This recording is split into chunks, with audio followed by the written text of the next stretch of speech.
Selamat datang di channel Pemuja Malam. Jangan lupa like, share, and subscribe ya. Terima kasih.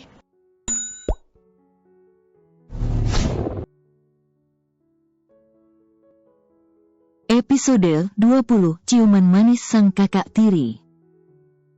Zafanya hanya bisa terdiam di sampingnya dengan wajah merah, menatap Kenzio yang memejamkan mata. Zafanya malu sekali, ia merasa canggung setelah semua yang terjadi tadi. Dengan kepala bersandar pada ranjang, Kenzio menoleh pada Zafanya dengan wajah tersiksanya. Tapi panggilan telepon kembali masuk. Tanpa melihat siapa si penelpon, Kenzio langsung menolaknya. Lalu dengan cepat ia menangkup wajah Zafanya dan mendaratkan ciuman di bibir glossy alami itu. Zafanya memejamkan mata merasakan ciuman lembut yang menuntut itu. Ia melingkarkan tangannya pada leher Kenzio. Handphone Kenzio kembali berbunyi, tapi Kenzio seakan tuli. Ia malah merebahkan tubuh Zafanya dengan perlahan, bibirnya terus mengecap daging lembut itu. Handphone Kenzio masih terus berbunyi, membuat Zafanya membuka matanya dan menepuk dada Kenzio. Kak. Zafanya bersuara di sela ciuman intens itu, tapi Kenzio tak peduli dan semakin memperdalam ciumannya. Kak, Zafanya mendorong Kenzio hingga cowok itu menjauh wajahnya. Zafanya tertegun melihat ekspresi Kenzio. Cowok itu menatapnya jengkel, seperti merajuk. Angkat handphonenya dulu, Kak. Kata Zafanya akhirnya. Kenzio berdecak kecil, ia ogah-ogahan mengambil handphonenya dengan bibir mengerucut samar. Zafanya berusaha menahan senyumnya sekuat tenaga, wajah cowok itu menggemaskan sekali. Baru kali ini Zafanya melihat ekspresi seperti itu ada di wajah dingin Kenzio. Bahkan sapaan Kenzio terdengar seperti anak kecil yang ngambek. Bukain pintu, gue tahu lo lagi sama Zafanya. Ini gue bawa bocil nyasar gak punya tempat tinggal. Bokap gue juga tiba-tiba pulang entah kerasukan apa. Dan gue tahu ya isi pikiran lo. Mending lo buka pintunya sebelum gue tanya Nara kapan Zafanya ultah. Oh iya, juga sebelum gue sebarin video mabuk lo yang kayak orang gila galauin Zafanya. Gue tunggu 5 menit dari sekarang, mulai. Cerocos Haskell tanpa jeda lalu langsung mematikan panggilan teleponnya. Cek. Decak Kenzio melempar handphonenya sembarang arah.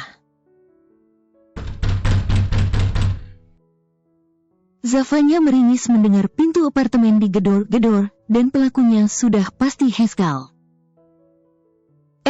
Kalau gitu aku ke kamar tamu dulu ganti baju. Kata Zafanya mengambil hoodie-nya tadi dan memeluknya untuk menutup tubuhnya. Dan tadi sebelum ke apartemen mereka sempat singgah ke butik untuk membeli beberapa baju Zafanya. Kenzio menahan tangan Zafanya yang hendak bangkit. Kiss. Pintanya membuat Zafanya membulatkan mata. Kiss. Ulang Kenzio. Enggak, Balas Zafanya dengan wajah memerah lagi. Ia menarik tangannya, tapi Kenzio tetap tak ingin melepaskannya. Kiss dulu, sayang. Zafanya menggigit bibirnya, ia kalah. Akhirnya ia menangkup wajah Kenzio dengan sebelah tangannya lagi masih setia memeluk hoodie-nya. Mata Zafanya memejam erat merasakan bibir lembut Kenzio. Tak berselang lama ia membulatkan mata syok, lalu segera bangkit dan berlari keluar kamar. Malu. Pekiknya membuat Kenzio tertawa. Flashback.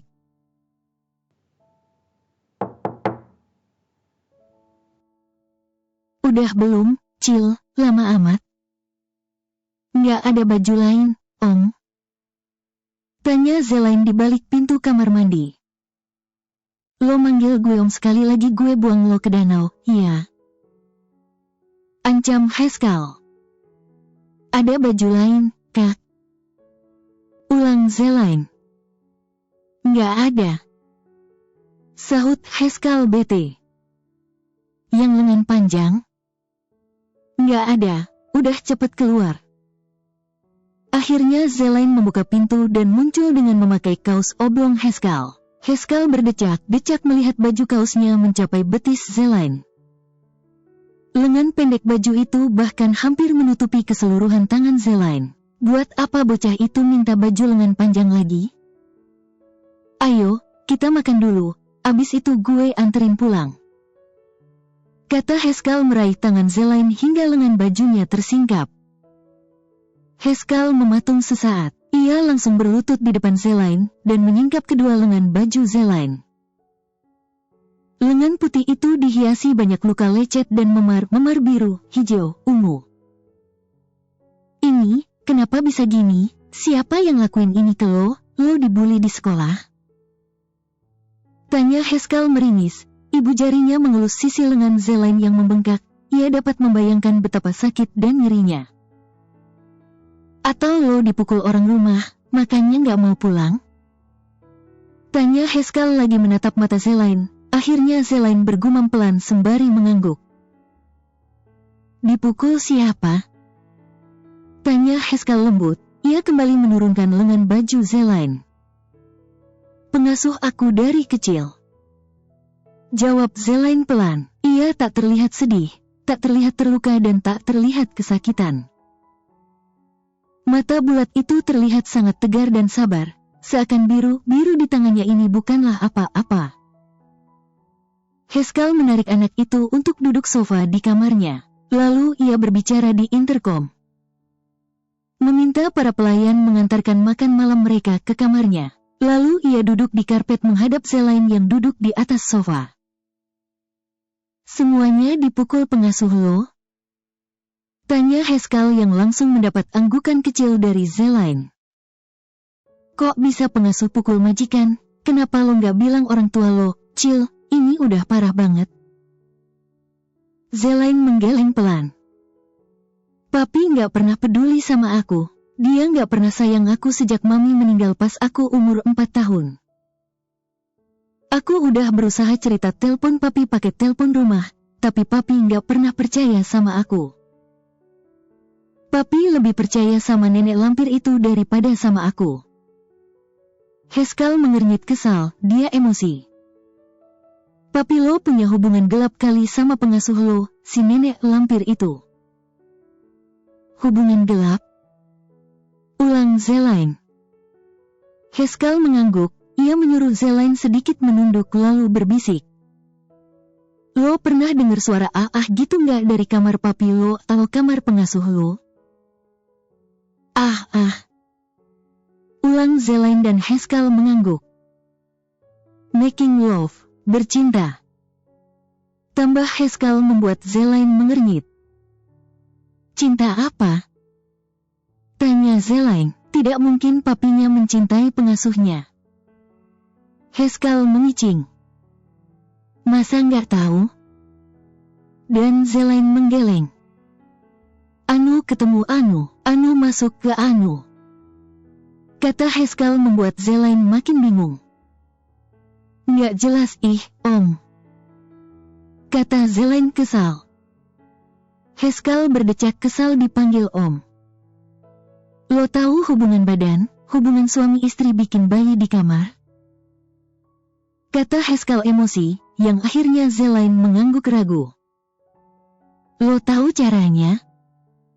Zelain menggeleng lagi, membuat Haskell frustasi.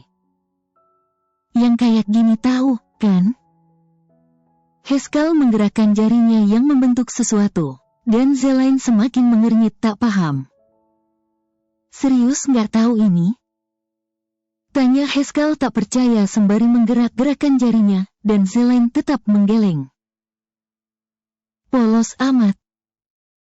Celutuk Haskell syok. Ini gue abis ngajarin yang enggak dong ke nih bocil. Lanjutnya membatin. Perasaan dulu pas SMP gue udah paham semuanya. Wah, lo nggak belajar ya di sekolah, pasti sering bolos. tuduh Haskell. Zelaine menggeleng. Dari kecil aku homeschooling. Aku dikurung terus di rumah, gak punya teman satupun. Papi juga gak pernah ada di rumah. 2 tahun ini bahkan aku gak pernah lihat papi secara langsung. Dia cuma rutin kirim duit buat keperluan aku, kata Zelaine. Haskell membentuk huruf O di bibirnya. Bokap lo sama kayak bokap gue. Gumam Haskell, ia kembali fokus mendengarkan cerita Zelaine. Setelah mohon, sekarang aku dibolehin sekolah di tempat umum kayak semua orang, baru 2 minggu. Tapi, pengasuh aku bilang ke papi supaya aku homeschooling lagi. Nenek lampir itu marah karena aku kabur terus dari supir yang antar jemput aku. Aku males di rumah, padahal dia yang pembantu tapi aku yang disuruh bersih rumah.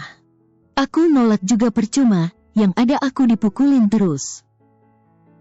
Laporin polisi hayu, kata Haskell ikutan emosi. Nggak boleh, sahut Zelaine cepat. Kenapa? Tanya Haskell nyolot, jadi kesal sama Zelaine. Pokoknya nggak boleh, rahasia keluarga. Kata anak itu membuat Haskell memutar bola matanya kesal. Bocil bodoh, umpat Haskell. Bertepatan dengan itu pintu kamarnya diketuk, pelayan menyajikan makanannya mereka. Dahlah, makan dulu, kata Haskell sembari mengambilkan nasi dan ayam crispy, lalu menyerahkannya pada Zelaine terlebih dahulu, baru ia mengambil untuk dirinya. Aku jarang banget makan ayam, celutuk Zelaine lagi. Nggak suka?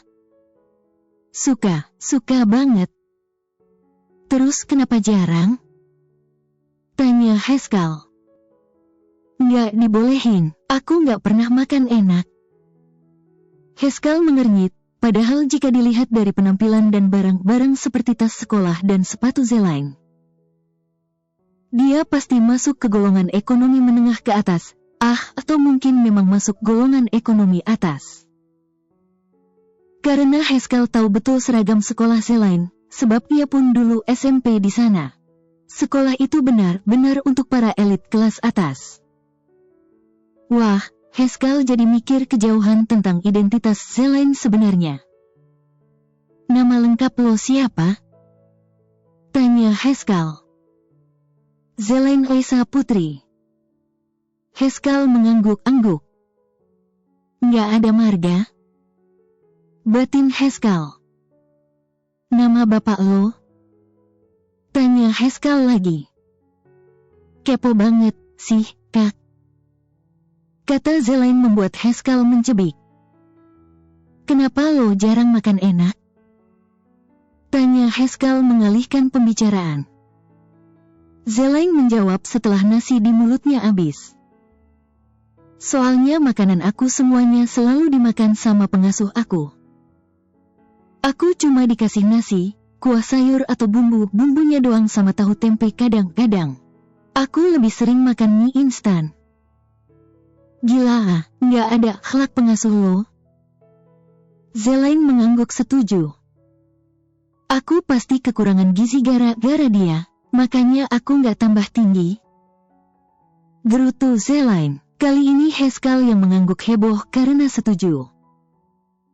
Zelaine kembali bercerita di sela makannya. Sebenarnya aku bisa beli makan diam keluar, soalnya 4 tahun lalu papi bikinin ATM. Jadi selama 4 tahun ini uang jajan aku langsung dikasih ke aku, nggak pakai perantara pengasuh aku lagi. Sebelumnya uang jajan aku dikasihnya ke pengasuh aku. Gue yakin dia pasti korupsi. Heboh Haskell. Seru sekali mendengarkan sosok menggemaskan itu bercerita. Aku juga mikir gitu, kata Zelaine. Jadi, sebenarnya aku bisa beli makan diam harusnya kan Kak, tapi aku nggak mau.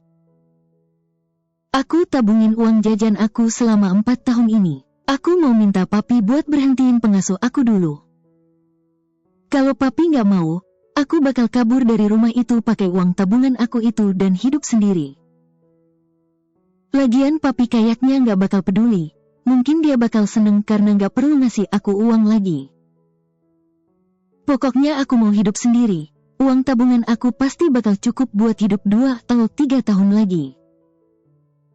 Terus abis itu aku bisa kerja. Aku yakin aku bisa cari duit sendiri kalau udah gede sedikit lagi. Haskell tertegun, lalu ia mengangguk setuju. Gue dukung lo buat lepas dari jeratan pengasuh dan papi lo itu. Lo hebat, Chill, keren. Katanya kagum. Zelaine tersenyum senang, ia kembali menyuapkan nasinya. Bagi nomor HP lo dong nanti. Kata Haskell. Zelaine itu anaknya positif vibes banget walau kadang-kadang nyebelin. Rasanya Haskell ingin terus berteman dengan Zelaine dan melindunginya. Aku nggak punya HP. Serius? Tanya Haskell dan Zelaine mengangguk.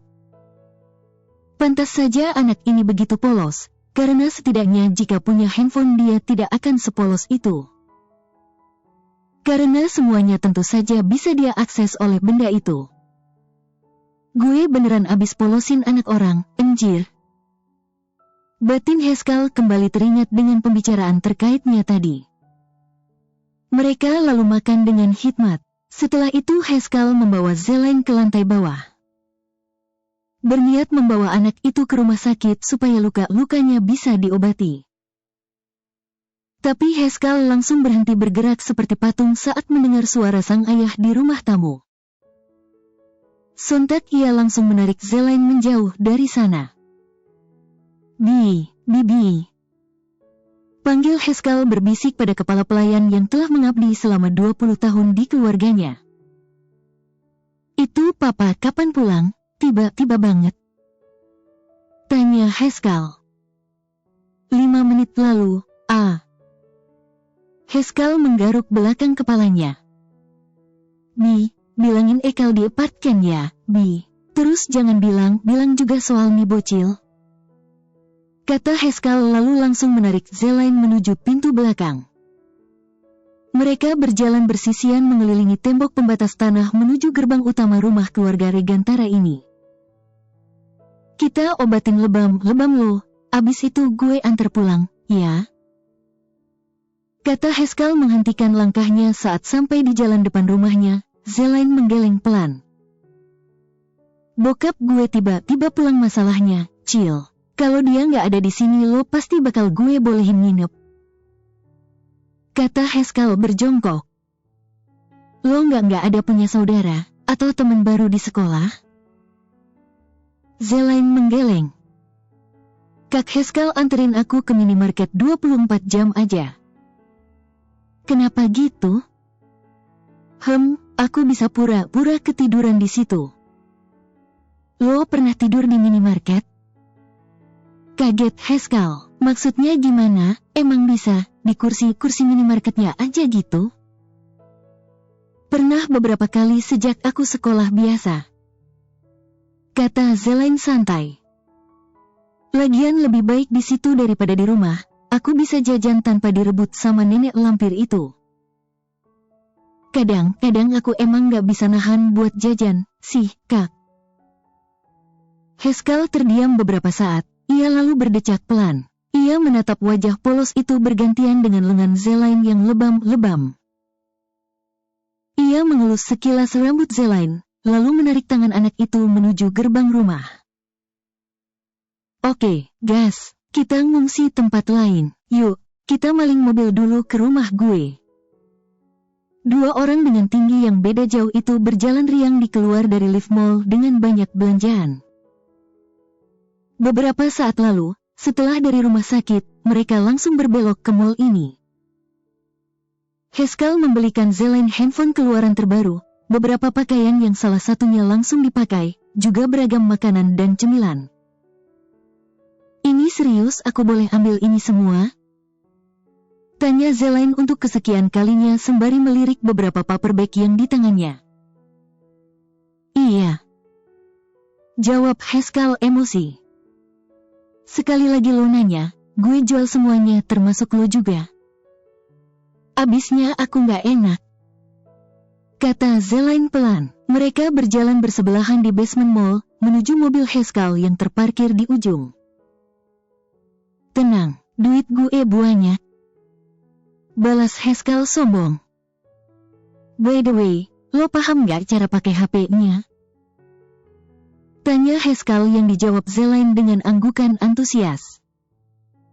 Sebenarnya aku sempat punya HP, tapi baru 3 hari langsung disita, cerita Zelain. Kenapa gitu? Soal pengasuh aku bilang ke papi kalau aku nonton film dewasa, kata Zelain cemberut. Wah, Haskell benar-benar emosi dengan pengasuh Zelain itu.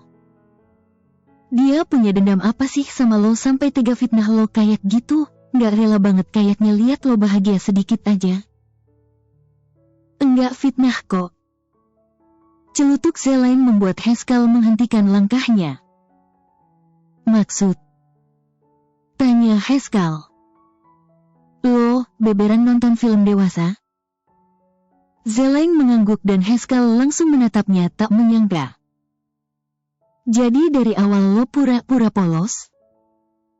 Tanya Haskell keras, entah kenapa dia jadi emosi. Kenapa semua orang jadi marah, sih? Kesal Zelain. Emang aku harus nonton kartun sampai kapan? Aku cuma ngintip pas pengasuh sama pembantu aku nonton di TV aja kena marah. Aku nonton sendiri di HP juga kena marah. Dunia nggak adil banget. Haskell mengernyit sesaat. Dia lalu merogoh saku celananya mengambil handphone. Haskell mengotak-atik handphonenya, membuka file tersembunyi yang berisi banyak video.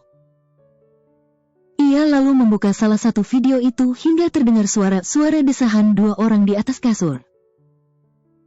Film dewasa kayak gini bukan? Tanya Haskell melihatkan handphonenya pada Zelain. Ih, mereka ngapain? Pekik Zelain shock. Sedangkan Haskell menganga melihat handphonenya yang tergeletak di lantai setelah ditepis Zelain. Anjir, HP gue. Pekiknya memungut handphonenya dan menatap Zelain sinis. Minta maaf nggak? Katanya galak. Zelain menunduk dalam, matanya jadi berair karena merasa bersalah. Maaf. Cicitnya takut. Haskell menghela nafas kesal, untung saja handphonenya masih bisa hidup. Hanya sedikit tergores. Dia memasukkan handphonenya kembali ke dalam saku celana sembari terus menatap Zelain sinis. Ayo. Katanya menarik tangan Zelain cukup kasar, membuat Zelain berjengkit kaget dan langsung menghindar. Kenapa lagi? Jutek Haskell. Maaf, aku nggak sengaja. Jangan pukul. Bersambung.